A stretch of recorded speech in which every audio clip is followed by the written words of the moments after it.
તો કુવૈતની અંદર વાગ્યો છે પ્રધાનમંત્રી નરેન્દ્ર મોદીનો ડંકો। જી હા, કુવૈતના સર્વોચ્ચ નાગરિક સન્માનથી પ્રધાનમંત્રી મોદીને સન્માનિત કરવામાં આવ્યા છે। જી હા, ધ ઓર્ડર ઓફ મુબારક અલ કબીર પ્રધાનમંત્રી મોદીને એનાયત કરાયું છે। આ એક મોટી ખબર, દેશ માટે પણ ગૌરવની વાત।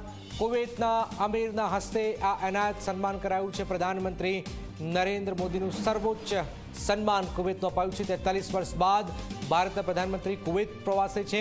પ્રધાનમંત્રી મોદીને આપવામાં આવ્યું છે આ 20મું આંતરરાષ્ટ્રીય સન્માન। કુવૈતના સર્વોચ્ચ નાગરિક ધ ઓર્ડર ઓફ મુબારક અલ કબીર પ્રધાનમંત્રી નરેન્દ્ર મોદીને એનાયત કરાયું છે। 41 વર્ષ બાદ ભારતના કોઈ પ્રધાનમંત્રી કુવૈત પહોંચ્યા છે અને કુવૈતનું સર્વોચ્ચ જે સન્માન જે છે એ એમને સન્માનિત કર્યા છે। પ્રધાનમંત્રી અત્યાર સુધીમાં 20 આ પ્રકારના સન્માન મળી ચૂક્યા છે।